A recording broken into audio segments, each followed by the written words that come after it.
నా పేరు సుధీర్ రాజు. గత 24 సంవత్సరాలుగా మేము ఎంతో అభిమానంతో గుండెల్లో నింపుకున్నటువంటి మన నందమూరి తారక రామారావు గారు, జూనియర్ ఎన్టీఆర్ గారు, తారక్ గారు, వారితో మా ప్రయాణం కొనసాగుతూ ఉంది. ఒక అభిమానిగా కాదు, ఎంతో ఇష్టపడి, అంటే మమ్మల్ని మేము మార్చుకోవడానికి, మమ్మల్ని రూపుదిద్దుకోవడానికి కూడా నందమూరి తారక రామారావు గారి యొక్క గుణగణాలే మమ్మల్ని మార్చాయి. ఈరోజు మేము ఈ విధంగా రాగలిగాము అని అంటే ఒక స్టేట్ కన్వీనర్గా మమ్మల్ని మేము ఉంచి ఆయన గారి యొక్క కార్యక్రమాల్లో పాల్గొనడం జరుగుతుంది. ఈరోజు ముఖ్యంగా మీ అందరి సమయం తీసుకోవడానికి గల కారణం, మీ అందరి ముందు వచ్చి ఎప్పుడూ మాట్లాడని మేము ఈరోజు మీ ముందుకు వచ్చి మాట్లాడటానికి ముఖ్య కారణం, ఒక వ్యక్తి మాతృ సమానురాలైనటువంటి ఎవరికైనా మన ఇంట్లో ఆడవాళ్ళని ఎప్పుడైనా సరే నువ్వు ఢీ కొట్టదలుచుకుంటే మగవాళ్లతో, నీకు సరి సమాన వాళ్ళతో ఢీ కొట్టాలి. అసలు నువ్వనే ఒక వ్యక్తికి నీ 2-3 బజార్ల తర్వాత నీ ముఖం ఎట్లుంటుందో తెలియని వ్యక్తికి ఆ రాష్ట్రంలోనే కాదు దేశంలో ఎంతో ప్రాముఖ్యత పొందినటువంటి ఒక నట విశ్వరూపం మా నందమూరి తారక రామారావు గారిని మాట్లాడి వారి కుటుంబం గురించి మాట్లాడే స్థాయి అనేది. ఆ అమ్మ ఏం చేసింది నీకు? ఆ అమ్మ గురించి ఎందుకు మాట్లాడాల్సి వచ్చింది? ఒక మంచి నటుడిని కన్నది, ఒక మంచి నటుడుగా అతన్ని తీర్చిదిద్దింది, ఒక మంచి కళాకారుడుగా, తెలుగు వారి పేరును నిలబెట్టే ఒక కళాకారుడుగా తయారు చేసి ఈరోజు మనందరికి ఇస్తే అది గర్వకారణమా లేకపోతే ఇంకేమన్నా? నువ్వు మాట్లాడేది ఎప్పుడు మాట్లాడుతావా? తెల్లవారుజామున 3ంటికా? సినిమా ఇంకొక గంటలో రిలీజ్ అయ్యేటప్పుడు ఫోన్ చేసి బెదిరిస్తావా? ఎవరిని బెదిరిస్తున్నావు? మా నందమూరి తారక రామారావు గారు మాకు నేర్పించింది ఏంటి అంటే, ఎవరో ఏదో మాట్లాడుతూనే ఉంటారు, మన పని మనం చేసుకుంటూ పోవాలి. దారిలో వచ్చే ప్రతి దానికి ప్రతిస్పందన అనుకుంటూ పోతే మన కాలం వృధా తప్ప మనకు దానివల్ల వచ్చేదేం లేదు.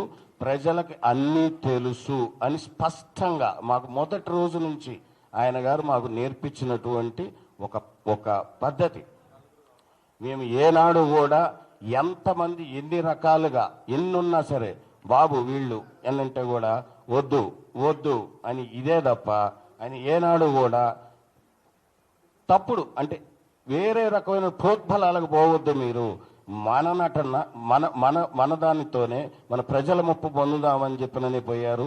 ఆయన గారు చేస్తున్న దాంట్లోనే, ఆ బాటలోనే మేము పోయాం. ఇప్పుడు ఈ మిస్టర్ ఎమ్మెల్యే ప్రసాద్ అనేవరైతే ఉన్నాడో, ఏ పార్టీలోనైతే ఉన్నాడో ఆ పార్టీ యొక్క ముఖ్య ఉద్దేశమే స్త్రీలను గౌరవించమని చెప్పి, గత 5-6 ఏళ్ళకి ఇంకా ముఖ్యంగా స్త్రీలను గౌరవించలేని వాడు వేస్ట్ అని చెప్పి పార్టీలో ఉంటూ, అది తను ఒక తల్లికి బిడ్డనని మర్చిపోయి, అంటే నువ్వు ఏ తల్లినైనా తిట్టొచ్చు, ఎవరినైనా తిట్టొచ్చా? ఆ పార్టీ క్రమశిక్షణ కలిగిన పార్టీ కదా. బీసీలకు, ఎస్సీలకు, ఎస్టీలకు, మహిళలకు అందరికీ సమాన హక్కులు ఉండాలని చెప్పి పుట్టిన పార్టీయే కదా. ఆ పార్టీలో ఉంటూ నీకు పర్మిషన్ ఏంటయా? మేము ఎందుకు తీసుకోవాలి నీ పర్మిషను? ప్రభుత్వం పర్మిషన్ ఇచ్చింది, ఆల్రెడీ ఇచ్చిన తర్వాత మళ్ళీ నీ పర్మిషన్ ఏంది? బోర్డు పర్మిషన్ మళ్ళీ 3ంటికి ఫోన్ చేసి సినిమా ఆపుతాడు. నీకు ఒక రీల్ తగలబెడతాడు. అసలు రీల్ ఆడ తెచ్చినారా నాయన? ఎప్పుడో పోయింది అది జమానాలో. నువ్వు పాతకాలంలోనే ఉన్నావు. కాబట్టి అనేది ఏంటంటే, ఎన్టీఆర్ అభిమానులు అనేవాళ్ళు చాలా సైలెంట్గా ఉంటారని ఎప్పుడు అనుకోవద్దు. కానీ మా ఓపికకు కూడా ఒక సహనం అనేది ఉంటుంది. ఈరోజు నిజంగా చెప్తున్నాం, మేము కన్వీనర్లు అందరం అనుకుంది, ఒకవేళ మా హీరో గారు ఒకవేళ కలిసి ఉన్నా వద్దు అనే వారిస్తారు. ఆయన పొమ్మని ఆయన అసలు ఒప్పుకోరు. కానీ మేము ఆయన చెప్పినా కూడా ఈసారి మాత్రం ఆగేవాళ్ళం కాదు. ఇక గుర్తుంచుకోండి, చాలు 25 ఏళ్ళు ఆయన్ని ఎన్ని రకాలుగా ఇబ్బంది పెట్టాలనో ఎవరో ఒకడు తల్లా తోక ఉండదు. వాడు 5 ఏళ్ళు ఉంటాడు, తర్వాత పీక్తాడు. ఎడిపోతారో వాడికే తెలియదు. వీళ్ళందరూ మోపవుతారు. ఎప్పుడు వీడు పోతే ఇంకోటి వస్తాడు. ఏనా ఇదంతా? మీరు ఎప్పుడో ఒకటి గుర్తుంచుకోండి, తెలుగుదేశం పార్టీలో ఉంటూ ఒక క్రమశిక్షణ కలిగిన నాయకుడిగా ఉంటే ఉండు, లేదు అంతే. అసలు నువ్వు ఢీ కొట్టలేని వ్యక్తితో ఢీ కొట్టాలని అనుకుంటే మాత్రం ఆ బజార్లో కూడా నువ్వు తిరగలేవు. ఇంకోటి, నువ్వేదో సినిమా వేస్తే కాల్చేస్తా అంటున్నావు. ఏం కాలుస్తావు? నీ ఊర్లోనే కాదు, నీ ఊరు చుట్టుపక్కల ఉన్న అన్ని థియేటర్లలో ఈసారి ఎన్టీఆర్ గారి సినిమా పడుతుంది. వాపు చూద్దాం. ఆయన మీ ప్రభుత్వం పర్మిషన్ ఇస్తే నీ బోడి పెత్తనం ఏది? మళ్ళీ మధ్యలో నీ పర్మిషన్ ఎందుకు తీసుకోవాలా? ఎవరి కోసం తీసుకోవాలి? మరి ప్రభుత్వానికే చెప్పాల్సి ఉండే, నా ఊర్లో కుదరదు ఎన్టీఆర్ గారి సినిమా వేయొద్దని చెప్పి నువ్వు ప్రభుత్వానికి చెప్పుకోవాల్సి ఉండే. నువ్వెందుకు అభిమాన సంఘాలకు ఫోన్ చేసి బెదిరిస్తున్నావు? This is not right. ఒక పొలిటీషియన్ అనేవాడు యాంటీ సోషల్ ఎలిమెంట్స్ని తయారు చేయకూడదు, సోషల్ యాక్టివిటీని తయారు చేయాలి. అంటే సమాజానికి ఉపయోగపడే చెప్పు నువ్వు ఏదైనా ఉంటే. అంతేగాని పాలిటిక్స్ని సినిమా రంగాన్ని ఎట్లా కలుపుతావు? 25 ఏళ్ళు చలనచిత్ర రంగంలో మా హీరో గారు ఎన్నో ఆటుపోట్లు ఎదుర్కొని ఆ స్థాయికి వచ్చారు. కాబట్టి ఆయన గారు ఆ రోజు వార్ 2 ఆ ఫంక్షన్లో ఏం మాట్లాడారు అసలు నువ్వు విన్నావా? అసలు పూర్తిగా అది పూర్తిగా జ్ఞానంతో వినాల. ఆయన ఎన్ని ఒడిదొడుగులు ఎదుర్కొని వచ్చాడన్నది చెప్పాడు తప్ప వేరే ఎవరిని ఉద్దేశించి ఆయన మాట్లాడలేదు. మీరు దాన్ని వక్రీకరణ భాషలో ఇదేదో దీంతో ఒక దెబ్బతో ఇండియాలో ఫేమస్ అయిపోదాం అని. స్వామి, అది కుదరదబ్బా. అది ఎన్టీఆర్ అనే వ్యక్తి పలు భాషల్లో, పలు రాష్ట్రాల్లో, పలు దేశాల్లో చాలా ప్రముఖమైన నటుడు. ఆయన ఇచ్చే సందేశం కోసం ఎదురు చూసేవాళ్ళు చాలామంది ఉన్నారు. అలాంటి గొప్ప వ్యక్తితో ఈ భూత పురాణం అనే ప్రసాద్ ఏమిటికి మాట్లాడతాడు? ఇప్పుడు మా అందరం కోరుకునేది ఒకటే అండి, ఈ మిస్టర్ సోకాల్డ్ ప్రసాద్ ఎవరైతే ఎమ్మెల్యే ఉన్నాడో ఆయన గారు ఏదో ముందు మాట్లాడేసి రాత్రిపూట తెల్లారుజామున అది జోష్లో మాట్లాడిండో ఎట మాట్లాడిండో ఆ 3 కంటే అది మీరే అర్థం చేసుకోండి. నెక్స్ట్ డే ఏదో ఒక బెడ్రూమ్లో కూర్చొని ఒక సెల్ఫీ వీడియో తీసేసి పెట్టేసి నా పని అయిపోయిందని చేతులు దులుపుకుంటే కుదరదు. మీరు బహిర్గతంగా అందరు ప్రెస్ వాళ్ళని పిలిచి, ఎన్టీఆర్ అభిమానులను పిలిచి, అక్కడ బాధ్యుల్ని పిలిచి, మీరెవరికైతే ఫోన్ చేసి బెదిరించారో ఆయన్ని పక్కన కూర్చోబెట్టుకొని మీరు క్షమాపణ చెప్పండి. ఇక ఇంతే, ఎన్టీఆర్ ఫ్యాన్స్ ఏమన్నా వాళ్ళు సైలెంట్గా ఉంటారు అంటే ఇక అయిపోయింది. 25 ఏళ్ళు ఎదురు అయిపోయింది. ఇక ఆగేది లేదు. What NTR fans can do అన్నది ఇక నుంచి మీకు చూస్తారు. గతం, చరిత్ర, ఇప్పుడు జరగబోయేది చూడండి. కాలం ఎప్పుడూ ఒకేలాగా ఉండదు మిస్టర్ ప్రసాద్. మీరు క్షమాపణ అనేది 2-3 రోజుల్లోనే తెలియపరచకపోతే మేమైతే అభిమానులు మేము ఆపాలనుకునే వాళ్ళు ఎంత ట్రై చేస్తున్నా చాలామంది ఆగలేని పరిస్థితుల్లో ఉన్నారు, తట్టుకోలేవు. నువ్వు కొంచెం జాగ్రత్త. నువ్వు అతన్ని ఇమీడియట్గా మా అభిమాని ఎవరినైతే బెదిరించావో, అతనికి ఏదైతే ప్రాణహాని ఉంది, ఏదో అతన్ని ఏదో చేస్తా అని బెదిరిస్తున్నావో ఒక్కసారి టచ్ చేసి చూడబ్బా. థియేటర్లో కాల్ చేస్తా అంటున్నావు. అసలు నీకు దగ్గర ఎన్ని ఉంటాయబ్బా? థియేటర్లో ఎంతమంది ఉంటారబ్బా? నువ్వు ఎవరి మీద పోగలుగుతావబ్బా? ఒక థియేటర్లో ఎన్ని సీట్లు ఉంటాయి తెలుసా నీకు? అసలు ఒకటండి, జరిగిన దానికి క్షమాపణ చెప్తూ అతని యొక్క వంకర బుద్ధికి, అతనికి సంస్కారం లేదు, తల్లిదండ్రుల పట్ల గౌరవం లేదు. నాకు తెలిసి వాళ్ళ ఇంట్లో వాళ్ళు కూడా తిట్టుంటారు ఈ జరిగిన తర్వాత.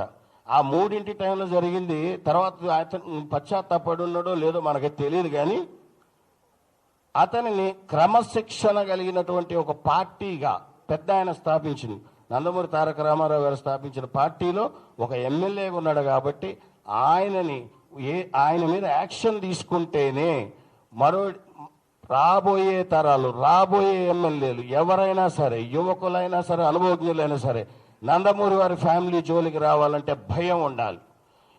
నువ్వు అదే నందమూరి వారు స్థాపించినటువంటి పార్టీలో అదే జెండా నీడలో ఎమ్మెల్యే అవుతారు, మంత్రులు అవుతారు. కానీ వాళ్ళ కోడలను తిడతారు, కొడుకుని తిడతారు, మనవాళ్ళని తిడతారు. ఇది ఎక్కడ న్యాయం అండి? నీకు అంతకు ఇష్టం లేకపోతే మా పార్టీలోకి రా. మా ఎన్టీఆర్ గారు పార్టీలకి సినిమా రంగం వేరు సెక్టార్లు. పార్టీ అనేది ప్రజలకు సేవ చేయటానికి ఉంది. సినిమా రంగం అనేది ప్రజలకి మంచి వినోదం ఇస్తూ మంచి చెడులకు వ్యత్యాసం తెలిపేది సినిమా రంగం. నువ్వు ఈ రెండింటిని ఎట్లా కలుపుతావు? అసలు నీకేం సందర్భం? నీ ఫ్లెక్స్లు ఎందుకు వేయాలి? మాకేం అవసరం? మా హీరో ఫ్లెక్స్లతో మేము వేసుకుంటాం. మా అభిమాన సంఘాల వాళ్ళు మిమ్మల్ని డొనేషన్లు అడుగుతున్నారా? వాళ్ళు కష్టపడి సంపాదించిన దాంట్లో హీరో మీద ఉన్న అభిమానంతో వాళ్ళు తిండి తినక వాళ్ళు ఏదో అభిమానం. మీకు ఇంకో విషయం చెప్తున్నానండి, ఏనాడు కూడా మా హీరో గారు మీరు బాగుండాలి బాగుపడాలని చెప్తుంటాడు తప్ప మీ ఇంట్లో డబ్బులు తీసి ఖర్చు పెట్టొద్దు, నా కోసం చేయొద్దు, ఒక పాల ప్యాకెట్ కూడా తీసి పాలు పోయొద్దు అని చెప్పే వ్యక్తి. అంత మంచి వ్యక్తిని పట్టుకొని అతని పని అతను చేసుకుంటా పోతా ఉంటుంటే మీరందరూ ఒక చీడ పురుగుల్లాగా మధ్యలో వచ్చేసి ఇందులో భావాలు వేరే వేరే రకమైనటువంటి పదజాలాలు వాడుకుంటూ మొత్తాన్ని సమాజంలో ఉన్న ఒక కల్మషం లేని మనిషి యొక్క జీవితంలోకి అనవసరమైన సంఘటనలన్నీ తీసుకొని వస్తున్నారు. ఇది పూర్తిగా ఖండించదగ్గ విషయం. మిస్టర్ ప్రసాద్, నువ్వు ఇప్పుడు ఏడనో మా తెలియదు. నువ్వు అనంతపూర్లో ఉన్నావా, విజయవాడలో ఉన్నావా, హైదరాబాద్లోనే ఉన్నావా మా తెలియదు. మీరు ఫస్ట్ ఇమీడియట్గా ప్రెస్ మీట్ పెట్టి మా హీరో గారి అమ్మగారికి మీరు బహిర్గతంగా క్షమాపణ చెప్పాల్సిందే. నేను ఒకటి చెప్తున్నా, ఇంకొక చిన్న మాట గుర్తుంచుకో మిస్టర్ ప్రసాద్. అమ్మగారు ఎందుకంటే ఎక్కడైనా ఆమెగారి చూసిన ఆయన ఎక్కడైనా కొడుకుని ఎంత చక్కగా పెంచుకొని మనందరికీ తెలుగు వారికి అందించింది. అలాంటి తల్లిని పట్టుకొని నువ్వు అంత పెద్ద పెద్ద మాటలు ఎట్ట మాట్లాడుతావా? నువ్వు అసలు నీకేం సంబంధం అసలు ఆ కుటుంబంతో మాట్లాడితే? మళ్ళీ నేను నందమూరి వాళ్ళకు నారా వాళ్ళకి ఫాలోవర్ అని అంటావు. నువ్వు ఫాలోవర్ అయ్యిండి ఆ ఇంట్లో వాళ్ళని తెచ్చుకుంటూ పోతున్నావు నువ్వు. ప్రసాద్, ఈ క్షమాపణ చెప్పండి, లేకపోతే మీకు మా తోటి కన్వీనర్లు మీ అందరు ప్రణాళిక చేసుకున్నట్టుగా మీ ఇల్లు ముట్టడించడం అయితే మాత్రం ఖాయం.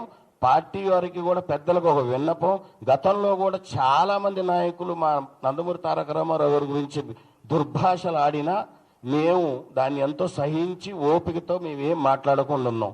కానీ దీనికి ఒక దేనికైనా ఒక ఎండ్ అనేది ఉంటుంది. ఈ విషయానికి ఎండ్ అనేది లేకుండా పోతుంది.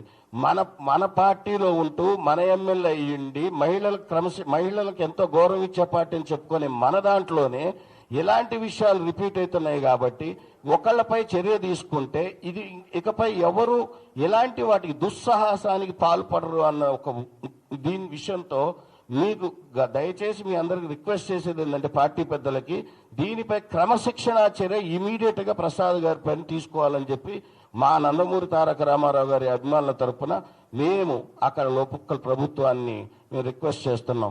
ప్రసాద్ మీరు గారు ఇంకోటి గుర్తుంచుకోండి అండి, not only in Andhra, Telangana కాదు, నార్త్లో కాదు, ఒక్కసారి కదిలిందా సైన్యం, ఎన్టీఆర్ సైన్యం పవర్ ఏంటో గతంలో ఒక 15 ఏళ్ల క్రితం అందరికీ తెలుసు. 18 ఏళ్లకే ఇండస్ట్రీలోకి వచ్చి ఏమేం చేసిండ్రో ఆయన మీకు తెలుసు. ఆయన ఎన్ని ఆయన ఎంత మోల్డ్ చేసుకున్నాడో మీకు తెలుసు. మా అభిమానులు కూడా అంతే తయారు చేసిండు. కామ్గున్నాం, let us full stop for everything. దీనికి ఒక ఎండ్ కావాలి అంటే ఐదర్ ఆయన్ని సస్పెండ్ చేయండి లేదా మా ప్రణాళిక మాకుంది. Thank you. జై ఎన్టీఆర్. నమస్తే అండి, మేము కర్ణాటక నుంచి వచ్చాము. సారీ, ఒక చిన్న విన్నపం మీకు అందరికీ. ఈ పొద్దు నా పేరు మాణిక్య.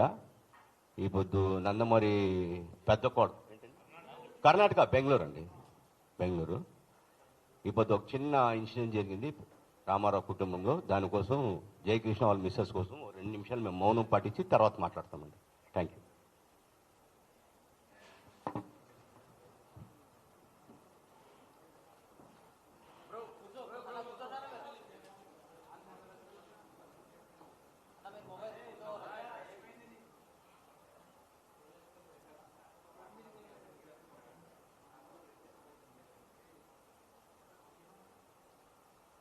Thank you.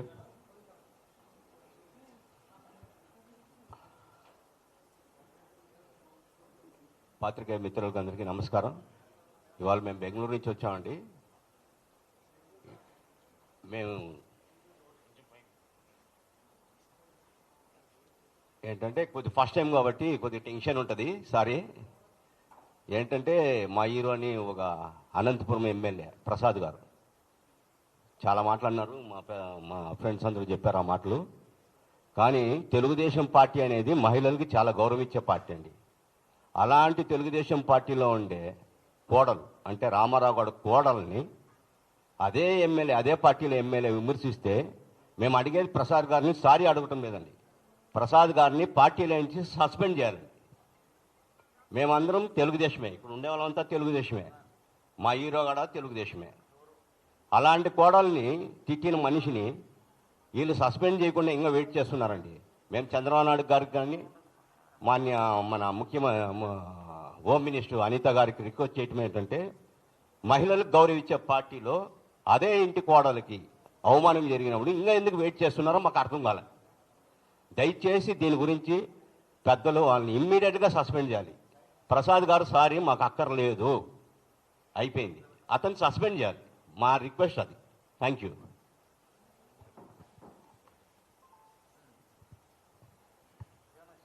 నమస్కారం అండి. నా పేరు కావూరు కృష్ణ, విజయవాడ ఎన్టీఆర్ ఫ్యాన్స్ అండి. దగ్గుబాటి ప్రసాద్, ఖబర్దార్, నీలాంటి నోరు అదుపులో లేనటువంటి మాటలు మాట్లాడావు.